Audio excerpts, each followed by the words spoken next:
Okay, good afternoon. Oh, well, actually, good morning, guys. Welcome to my channel.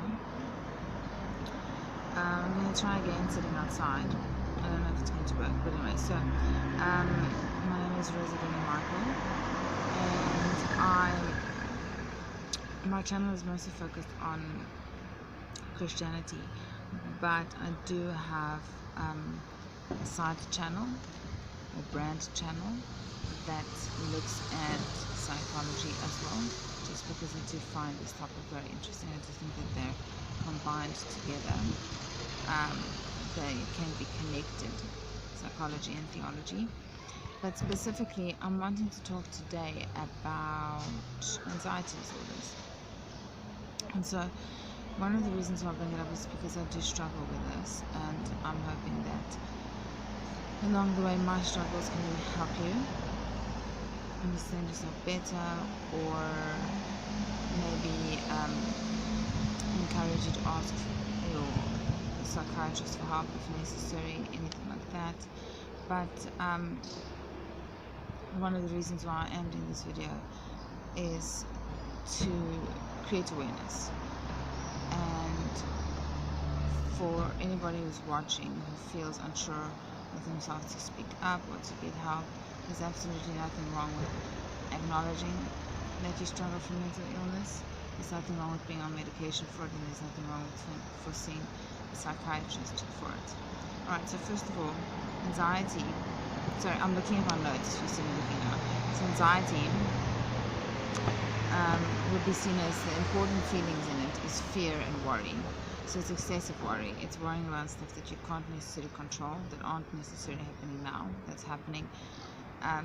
That might be something that you worry about in the future that's going to happen. But it might also have been something that you ponder over from the past, but obsessively. So you constantly think about it and thinking, how could you fix it? How can you change it? To the degree that it does affect your daily functioning. So it's not just reflecting back and doing introspection. It's actually worry around the subject, worry around a variety of subjects. Okay, so what is interesting is seeing the difference between worry and fear. Worry is something about the future that you're thinking about. Fear is a reaction in the moment that shows itself usually through a physiological response, whereas anxiety is usually something on the inside of your body, but it can show itself through sweating or through too much eating or too little eating, like starving yourself. Like some people lose their appetite when they stress excessively. I'm one of those people, and then I've got to remind myself that I need to eat, because you need energy in order to deal with difficult situations. So the thing is that I personally think it's, for me, mild, because I've lived most of my life not on medication. I did try medication after I moved country, just because it's medical aid, and just because a lot of the time the medications are expensive, and my medical aid was able to cover it on the side. But after trying it and after just doing further research, I realized that mine is generally circumstantial. It's not chemical imbalance in my brain, so it's generally something where I can actually talk myself through it. And often I talk myself, sometimes depending on how, if it's a financial situation that I feel like is a mountain instead of a molehill, then I can sort of talk myself into worrying about something, and then realize that I've spoken myself into thinking there's a problem bigger than it might be, rather than just focusing on the solution, I focus on the stress of what could go wrong, and I can kind of stop myself, go and do something else as a distraction, and also as a way of just processing what's going on. And then while I'm doing something else, in the back of my mind I'm thinking of solutions, because that's just normally how the brain works. And I might even think, okay, ask this person for advice, ask that person for advice, and then you find out that, or you realize that there's an easy solution, or that there's no real big reason to stress too much about this, or whatever. And I can kind of talk myself out of being super anxious and super worried. It was much worse in my 20s, but this is why for me I don't necessarily know if I would be diagnosed as someone with an anxiety disorder. And if I would be, it would be a mild one, because I don't need to be on chronic medication for it. Yes, so for me, I did want to talk about the 6 different types of anxiety disorders that I found. So obviously you probably find that there's more information on this, but at the risk of making a very long video, and want to make a very long video, I just wanted to touch on the facts that I got. So 6 types of anxiety disorders. I'm going to talk about them, and then I'm going to talk about which ones I think that I definitely do have, just based on reading and what I did to deal with it. So generalized anxiety disorder, it's a fun one because, or it's a funny one, because I thought I had this for a while, just because when I was studying at a university, psychology, I had this understanding of it, and I also think I was just very different in my 20s. And with having researched it again now, I just realized, actually no, this is not something that I have every day. This is not something that I have for many months over a long period of time. That's the circumstantial. So generalized anxiety disorder is when a person feels anxious most days, worries about things that they can't control, or they're not sure of they're not sure of the future. Most days, and it says here, you worry about many different things consistently for 6 months or longer. Then maybe you could consider talking to somebody about it. But there is a difference between worrying about something or a variety of things consistently every day and having circumstances that create a little bit of anxiety, like a job interview, or like moving country, or even just moving city, or just buying an expensive whatever that you've never bought before. So if you're investing in something like a car or a house or an apartment, and you have anxiety that lasts maybe a week, maybe 2, and then it passes. Those are normal things. That's not an anxiety disorder. Okay, so the second one is social anxiety. It says here that you'd stress over different situations and you'd find it difficult to manage that stress, to the point where you might actually avoid going out. You might avoid talking to people or looking people in the eye. So there's different parts of your life that would maybe even fall apart because you don't take part or you don't do certain things. So you have social anxiety. I recall a few situations here and there when I was a student that I would volunteer for and then withdraw because of social anxiety. I would think about it, avoiding certain situations, and then I would find that like a year or 2 later, after doing more research and thinking about the topic and things like that, I realized actually there's no big deal for this. Like there's no big deal to be worried about it. And literally, I learned to live more in the moment rather than worry about the future. And I actually learned to, like I said, talk myself out of worrying and therefore stop avoiding. But I do kind of still relate to this. So it does depend on the situation, but it does depend on people, it does depend on what the environment is. Sometimes it's a party, and the kind of party it is why I would avoid actually going. But for me, that there is a difference between putting down boundaries and avoiding social environments because of anxiety. Don't confuse the two. Okay, so the thing is, the third one is specific phobias. So this is like a fear that comes up every time something specific happens. So it is a pattern with this specific circumstance, person, activity, animal. So I say that because I have phobia towards animals in general, except for cats. So wild cats, obviously, but I still do have a love for them. So, but generally, like, I'll avoid dogs. I'll avoid of certain size and certain loud barks. It's the strangest thing.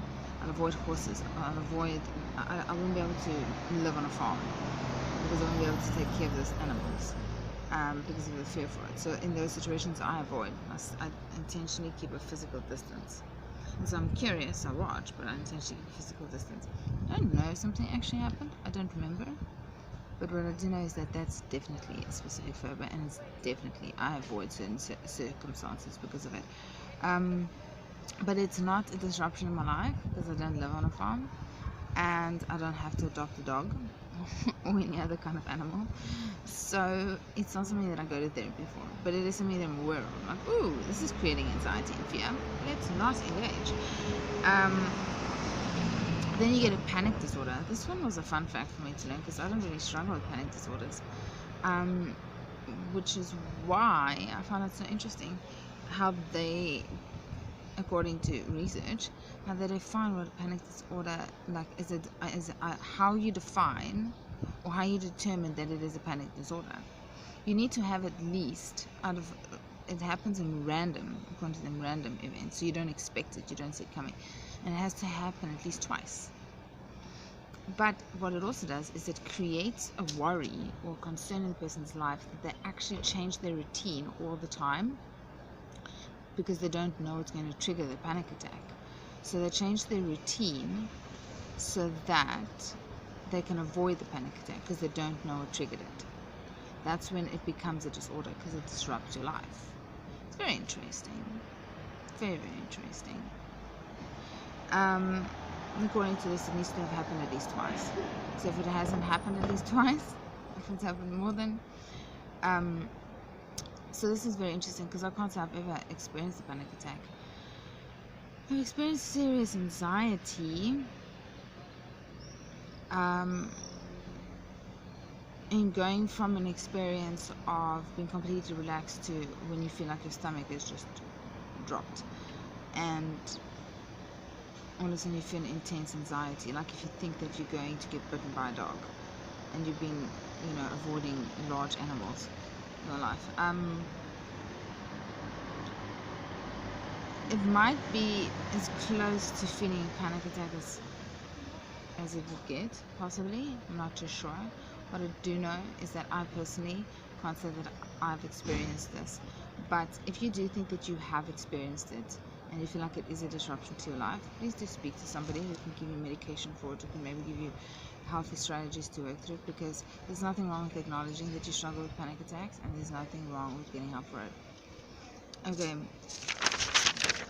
So the thing is this one was an interesting one because I learned quite a lot about this one.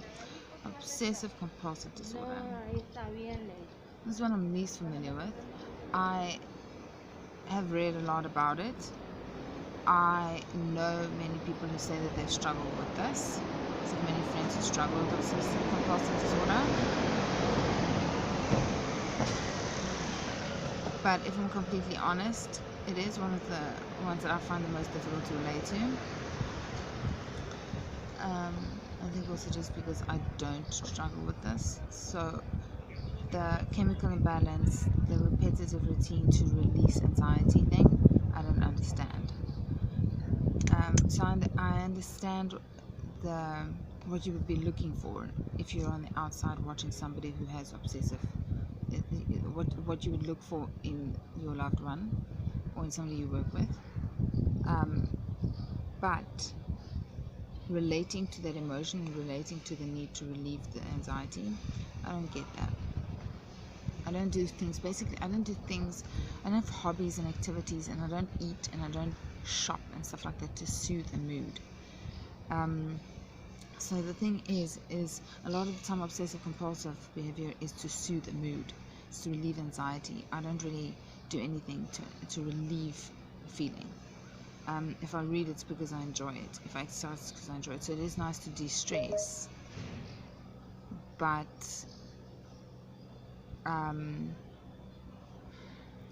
it's not quite the same thing as obsessive compulsive disorder. Anyway, so one of the fun, I said that my battery is low, which was kind of silly for me to start recording a long video like this with a low battery. But anyway, so I'm probably just going to record half of this video for right now and record the rest later. I just want to get this out there because it was something that I didn't know about obsessive compulsive. Is the person will have a distorted perception, this is what will happen inside the brain of the person, right? Inside the general functioning of the person. distorted perceptions, cognition, emotion, socially related environments, diverse motor behavior. I don't know that. Diverse motor behavior.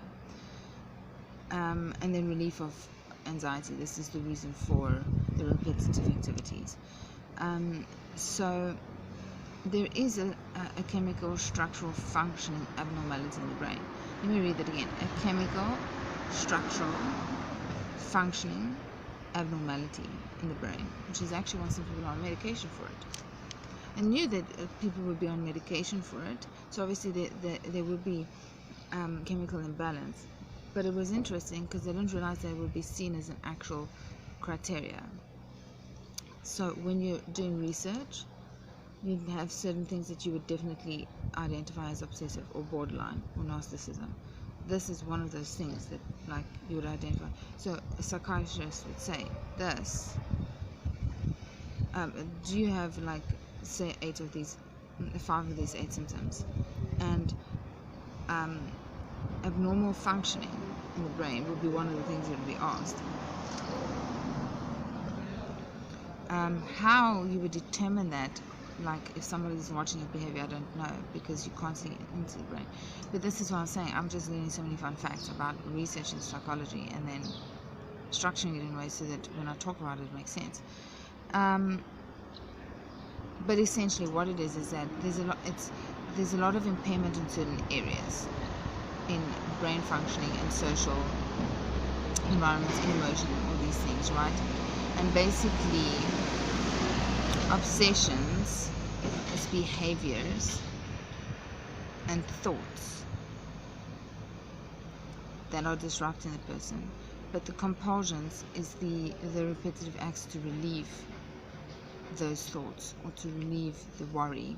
So for people who like to double check they've locked the door 3 times every single day, for the person who washes their hands repeatedly, that would be seen as disruptive or disorder. So obviously we're talking about being hygienic. What we're talking about if they're doing it for the need to soothe a mood, if they're doing it for the need to relieve worry, they're doing it just because they feel like their hands are dirty, they've actually gone to the bathroom, and so obviously, or you're washing your hands because you've got to cook.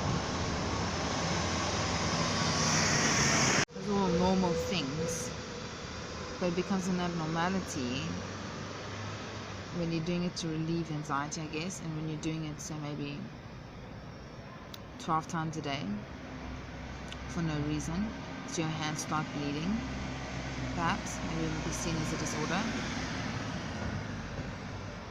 So compulsions are usually repetitive behaviors, and obsessions are intrusive thoughts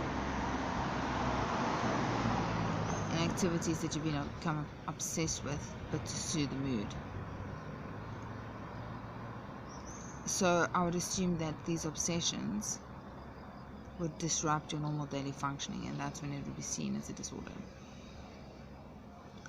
I do think that these videos, when you listen to other videos and when we prepare these videos, it's important to mention that we're human and that we're processing information and that we're just sharing what we know, but also just keeping in mind that if you do think that this is something that family have, or you do think that this might be something that you struggle with, go and speak to a professional, because getting help for it or asking for advice on how to help the person that you care about, it's super important. So I don't think it's healthy to self-diagnose. I don't think it's healthy to say I have this. I do think it's important though to be realistic and to say, for example, if you feel like you struggle with migraines, if you feel like you have a broken leg and you do some research and you're like, this looks like a broken leg, you're not going to leave the broken leg and hope that it's just going to be okay, because it will heal. But unless you position it correctly and unless you give it the right treatment, it will grow back wrong. So you go to a doctor and then the doctor will reposition it. This is why you get the cast and give you some medications and maybe put some treatments on it to help it along and to just make sure it's looked after. So with psychology, it's exactly the same thing. It's just something that's happening on the inside of the person. So don't self-diagnose, but don't be naive and think that I'm seeing that my son has got 6 of these 8 symptoms. This makes sense. I'm going to ignore it. You can't make somebody acknowledge or go and get help. Acknowledge that there might be an issue. But what you can do is you can go and find out, okay, this is what I'm seeing. I suspect. Do you kind of confirm? They can sort of say, I suspect. If the person won't go in and get help. And then on the other side, you can say, what can I do? Because in this situation, it causes me to feel like this, or it causes me to react like that. It's obviously we're all human and we all screw up and we'll get angry and we'll get frustrated. But for the loved ones of people who struggle with mental illness, there is a form of distress, there is a form of effect on the person that can be seen as negative. So for the person struggling with mental illness, their dysfunction or their impairment can affect their life and then the people in their life. So the people in their life also need to get a form of help, and a form of support, and a form of knowledge to know how to deal with the situation. Okay, so it's the same thing as somebody being in a wheelchair, and the husband has to look after his wife, and he has to feed her because there is an impairment, and she still needs to be looked after. It doesn't take the problem away. It doesn't make her a bad person for being in a wheelchair. It just means that there's certain things that he will need to learn to deal with, and he needs to learn to help by getting research on the topic, by knowing how to help, by knowing how to look after himself as well, because if you don't look after yourself first, you can't look after somebody else. And then also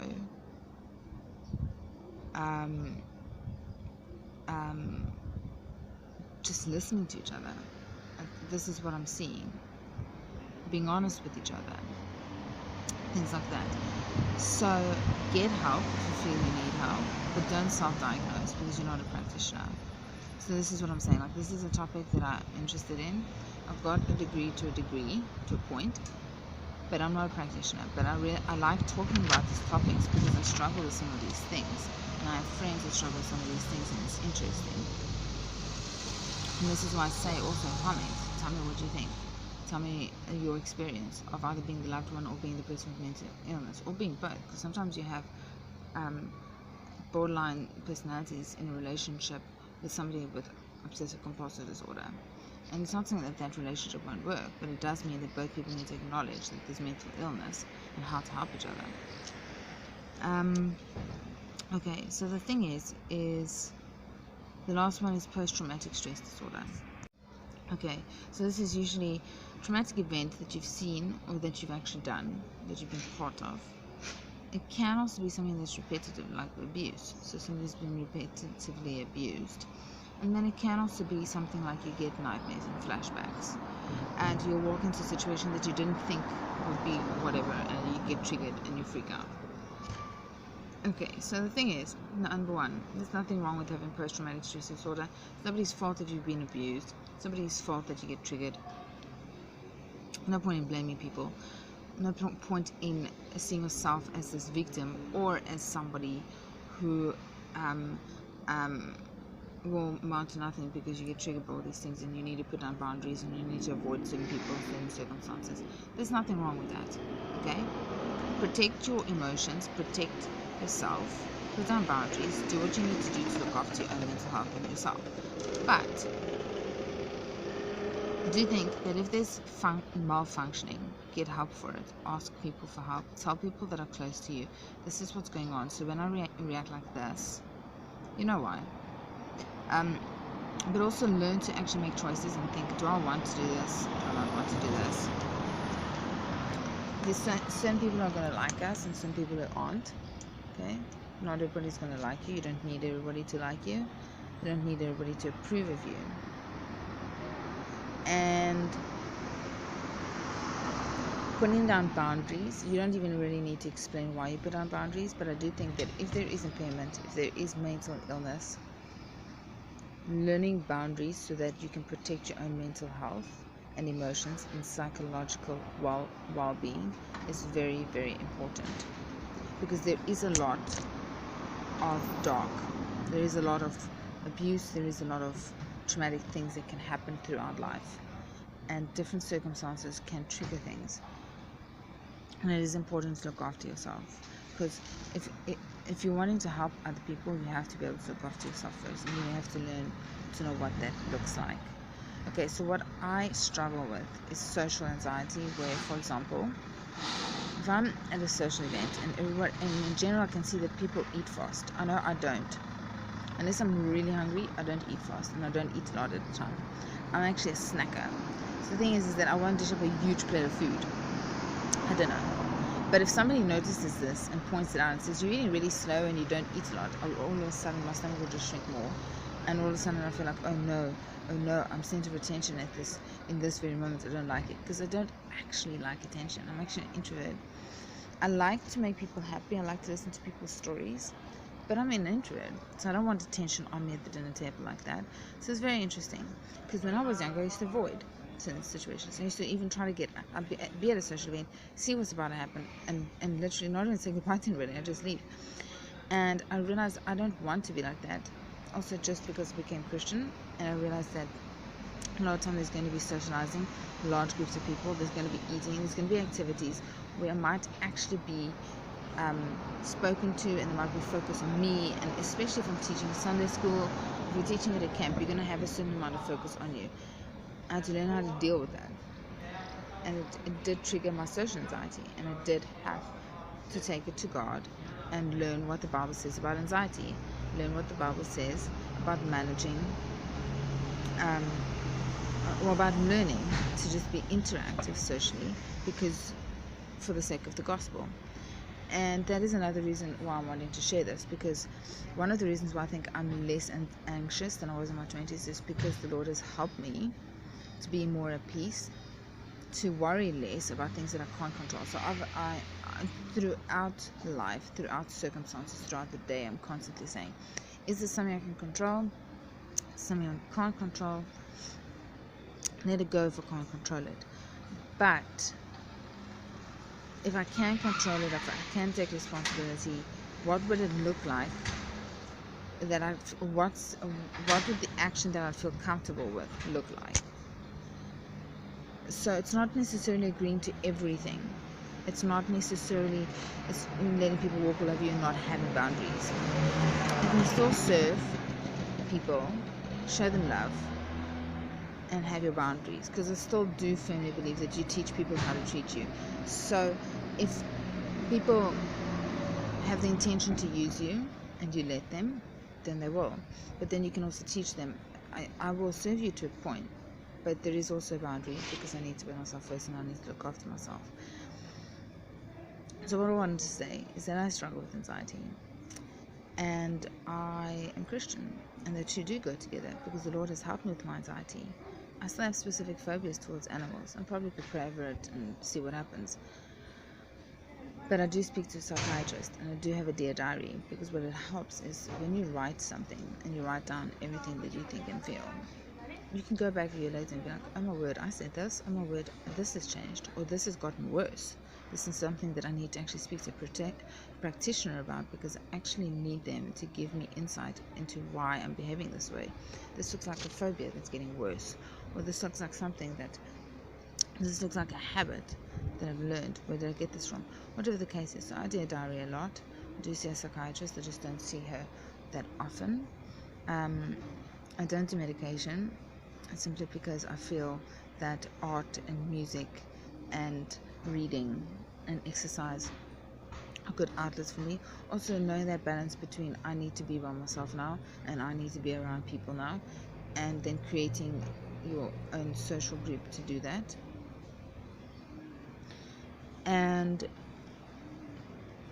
looking after your mental health. So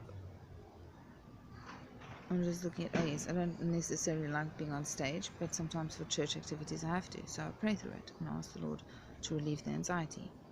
Insects. I only really am not afraid of mosquitoes, bees and flies.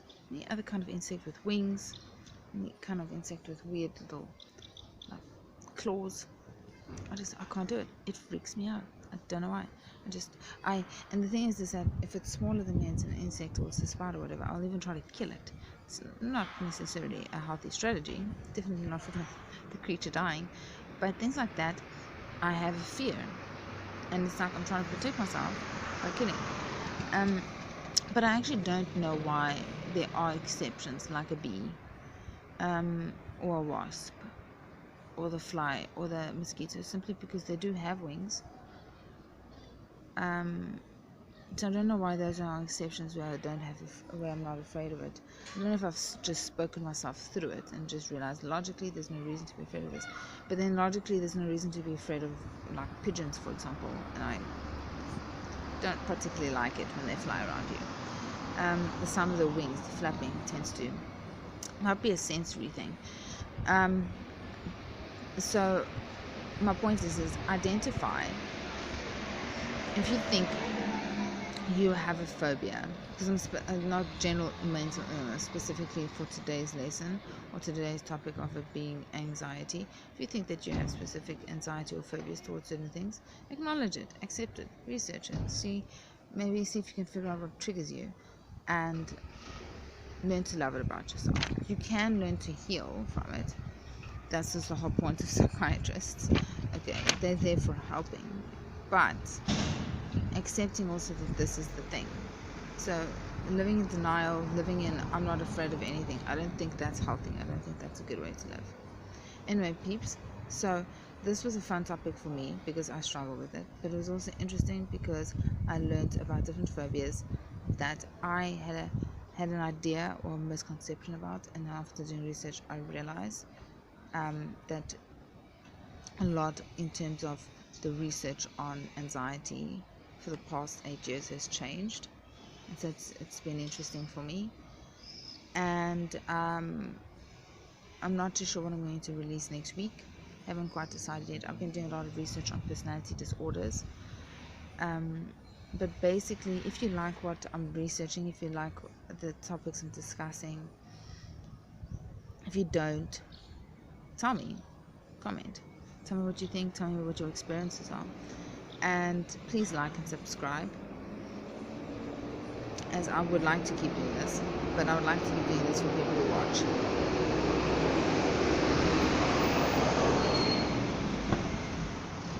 So I was going to say something else, but now I just realized that this particular slide is going to be 9 minutes long.